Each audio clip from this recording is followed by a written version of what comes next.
Y acá viene la pesadilla de todas las personas que hacemos clínicas y que atendemos pacientes de alguna manera, la hemorragia en el trauma. ¿Qué tenemos que hacer? Sabemos que a nivel mundial el trauma es la causa principal de muerte. Al menos un tercio y hasta un 60% de los pacientes con trauma sangra y la mitad va a necesitar una transfusión. La hemorragia del trauma es una de las dos principales causas de muerte temprana y la primera causa de muerte prevenible. Su manejo existe decisiones rápidas y una comunicación fluida con el banco de sangre. ¿Cómo definimos sangrado masivo? Ha habido muchísimas definiciones de sangrado masivo. Las últimas veces es, en realidad, ¿por qué necesitamos una definición? Porque tenemos que reconocer en forma temprana, ¿sí?, que estamos ante un sangrado masivo y que podemos abordarlo en el menor tiempo posible. Entre las definiciones más utilizadas, el sangrado masivo, una cosa que quiero aclarar, no solo pasa en el trauma, como dije recién, se les puede pasar en la sala de clínica. Empieza una hemorragia digestiva que no se puede cohibir, ¿sí? O en obstetricia, un desprendimiento agudo de placenta puede llevarnos también a un sangrado masivo. Entre las definiciones que más utilizamos es la respuesta transitoria nula a la expansión inicial. Empiezo a expandir y no pasa nada, le estoy dando cristaloides y el paciente no responde. Un sangrado con frecuencia cardíaca por encima de 110 y una tensión sistólica menor a 90.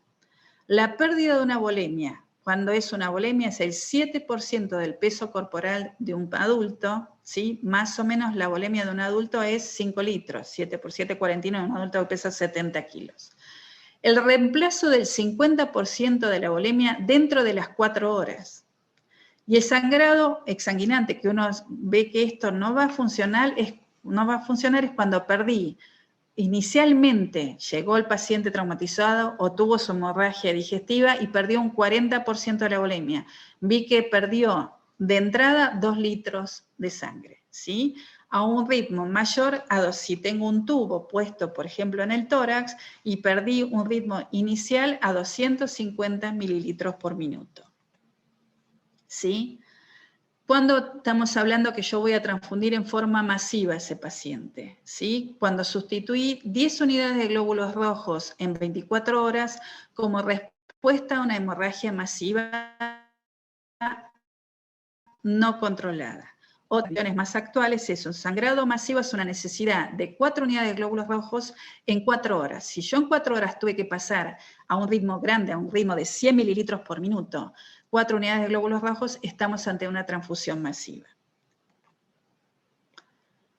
La transfusión masiva involucra la selección de cantidades apropiadas y el tipo de hemocomponente que debe ser administrado.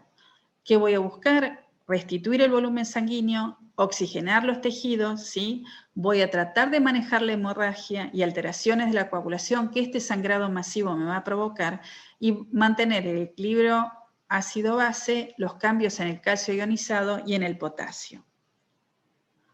¿Cómo expando el volumen? Con soluciones cristaloides isotónicas. Muchas veces se usa el Ringer lactato, que ustedes deben saber que en los traumatismos cráneoencefálicos no se usan. No usar los cristaloides fríos, tienen que estar por lo menos a 37 a 39 grados y tratar de dar una estabilidad hemodinámica con una tensión sistólica entre 80 y 90 milímetros de mercurio. ¿Cómo oxigeno los tejidos? Transfundo glóbulos rojos para oxigenar los tejidos.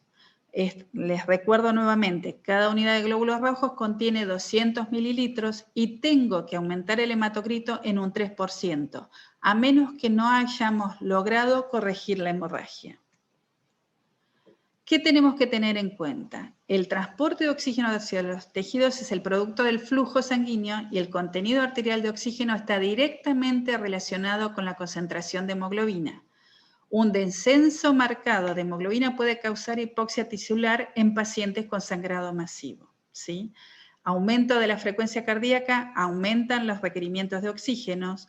Nosotros tenemos que tratar de mantener a un paciente que sangra sin comorbilidades para que, digamos, por lo menos esta hipoxia va a empezar por debajo de los 6 gramos por ciento. Tenemos que tener una hemoglobina por encima de esto. Y pacientes cardiovasculares, por ejemplo, el nivel tiene que ser mayor a 10 gramos por ciento. ¿Qué pasa con la hipoxia y con la hipotermia?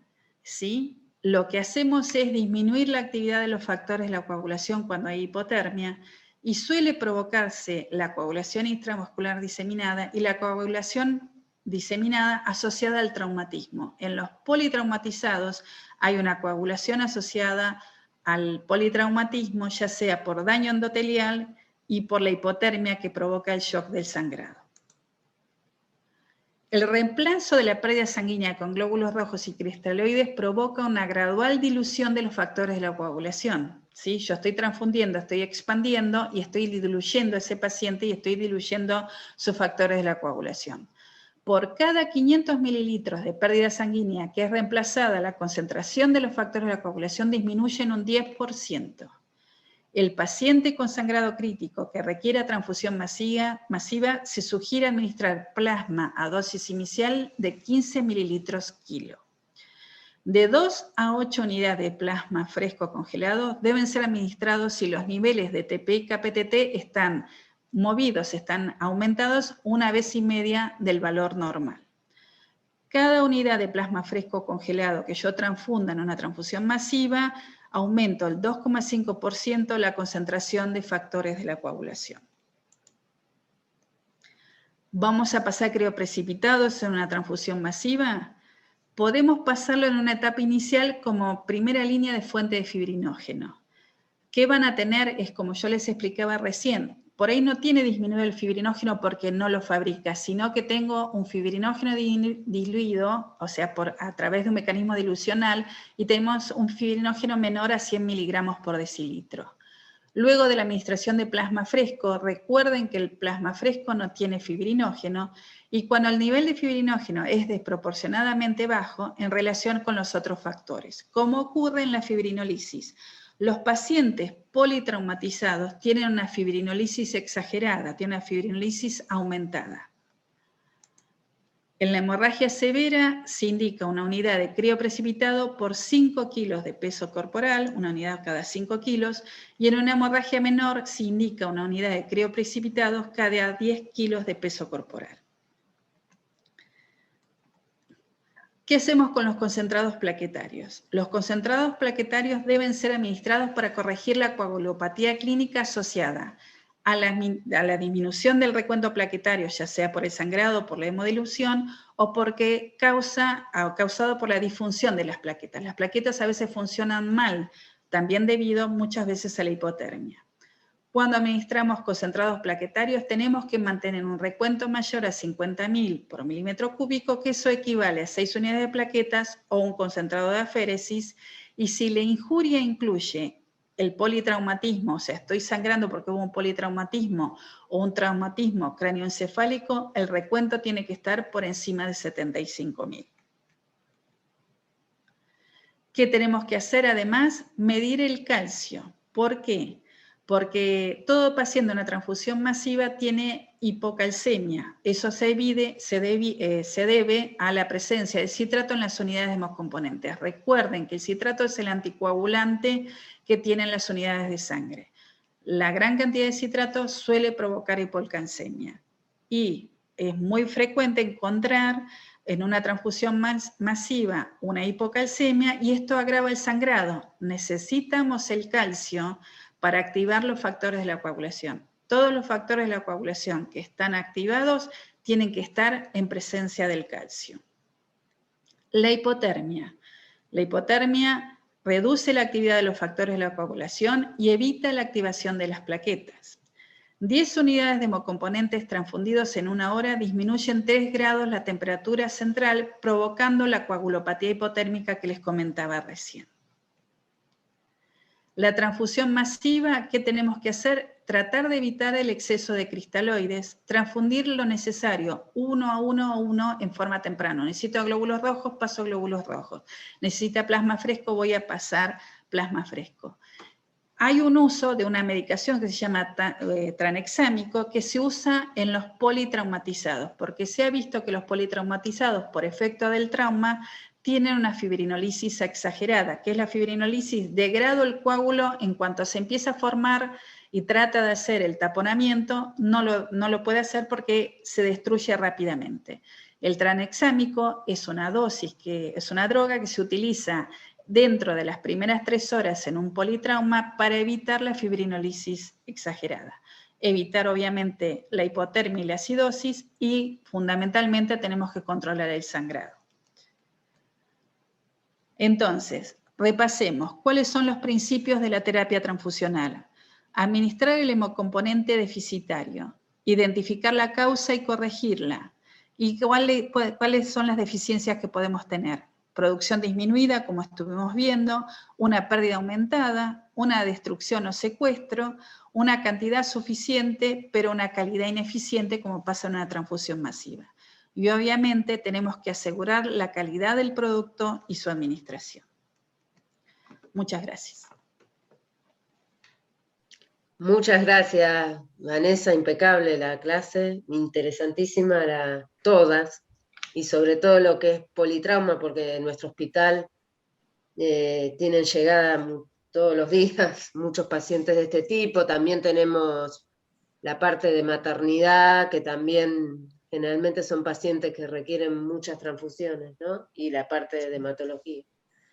No, interesante. y los pacientes con problemas digestivos que ustedes suelen tener en la sala, ¿sí? Los pacientes alcohólicos, sí, tengan presentes que tienen déficit de los factores de la coagulación, a veces tienen varices esofágicas, y eso puede producir un sangrado masivo.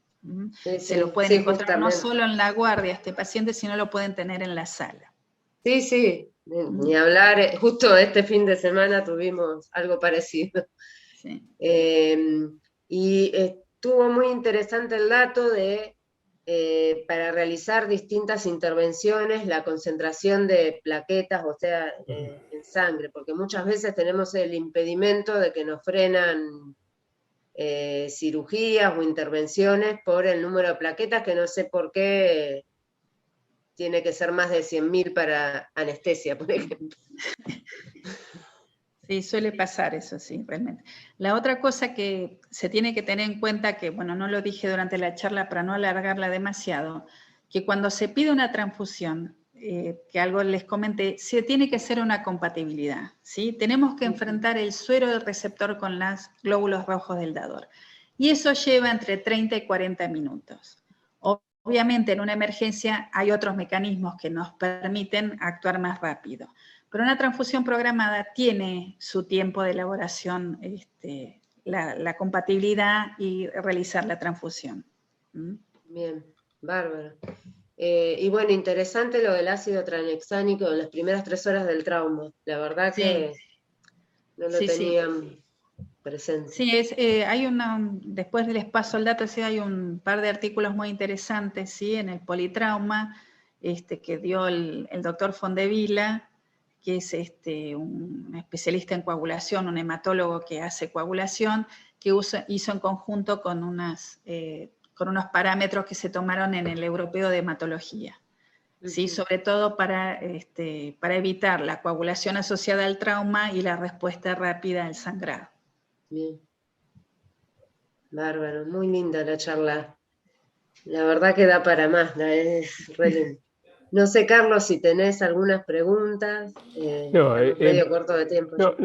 Sí, ya nos hemos pasado unos minutitos, pero ha sido excelente, Vanessa. Sí. Y has dado un montón de tips que yo creo que el que está en una guardia, por ejemplo, que los tiene que tener presente, ¿no? No queda otra alternativa porque podemos hacer mala praxis, ¿no? con todo esto. Y realmente has abordado en forma integral. Yo ya varias veces he escuchado tus disertaciones y realmente son para volverla a escuchar, ¿no? Por suerte quedan grabadas. Así que, pero sí, realmente es que lo que pasa es que das un montón de conceptos y por ahí para el que no está muy familiarizado le resulta complejo, pero bueno, tiene el video para volverlo a ver. Lo que sí, Vanessa, yo te quisiera preguntar, porque a veces nos quedan dudas en los pacientes con púrpura una trombocitopenia autoinmune. ¿Cuándo lo transfundimos? Porque por ahí tenemos 10.000 plaquetas, tenemos 8.000 plaquetas, y el paciente está asintomático, y a uno le viene la duda de... Yo normalmente, salvo que tengamos que hacer algún procedimiento invasivo, o tengamos la certeza que va a haber un sangrado del sistema nervioso central, no está indicada las plaquetas, pues esas plaquetas, como entren a la circulación, van a ser recibidas por el anticuerpo. Muchas veces yo he tenido así casos clínicos puntuales que había que hacer una esplenectomía de urgencia porque no había forma de detener el sangrado, y se le transfundieron plaquetas, una gran cantidad de plaquetas a un paciente previo a entrar al quirófano. Y bueno, uno necesita ahí un cirujano avesado que pueda hacer una esplenectomía en forma muy rápida. En esos casos sí, pero si no, la terapia de siempre, el corticoide o la inmunoglobulina. Claro. Recuerden además que los pacientes con púrpura crónica, estos pacientes muchas veces se cronifican y viven con 20.000, 30.000 plaquetas sin necesidad de recibir tratamiento tampoco, ¿sí? Una vez que la púrpura se convirtió en crónica, uno las mantiene con el menor número de plaquetas que no le provoque sangrado. Yo tengo pacientes en el consultorio que viven tranquilamente con 30.000 unidades de 30.000 plaquetas por milímetro cúbico, y suelo darle corticoides. Por ejemplo, tengo una paciente que cuando se va a hacer una mamografía, para evitar el hematoma, le elevo el número de plaquetas con corticoides, pero si no, no, los dejo tranquilos. Suelen ser más tolerantes, porque también es como las transfusiones, como vos bien dijiste, elegir el momento de la transfusión. Cuando tenga síntomas también es importante el tiempo de instalación de esa pérdida de sangre o de esa pérdida de plaquetas, ¿no? Exacto, sí, sí. Yo por mi parte, Romina, no tengo más para preguntar, solamente excelente. Agradecidos a los dos porque realmente han estado espectaculares, pero bueno. Sí. Bueno. Hola, Martín. Bueno, muy linda charla las dos, y para volverlas a ver, como dijo Carlos, porque tiraron un montón de datos que, bueno. Sí, bueno, a su disposición si quieren hacer preguntas, nos avisan, y nos avisa Romy si surgen después preguntas y las contestamos. Sí, la mayoría sabe dónde encontrarnos, así que nos pueden llamar o consultarnos, no hay ningún problema. Bueno, muchas gracias. Al contrario. Hasta luego. Adiós. Chao, nos vemos. Gracias. Bueno, nos vemos en la jornada que viene, el miércoles 6, que va a hablar la doctora de Pedro de insuficiencia suprarrenal aguda, que es endocrinóloga, y el doctor Osvaldo Flores nos va a hablar sobre hipoglucemia en el internado. Así que los esperamos. Vayan a comer algo que está... Chao. Nos vemos. Chao. Chao.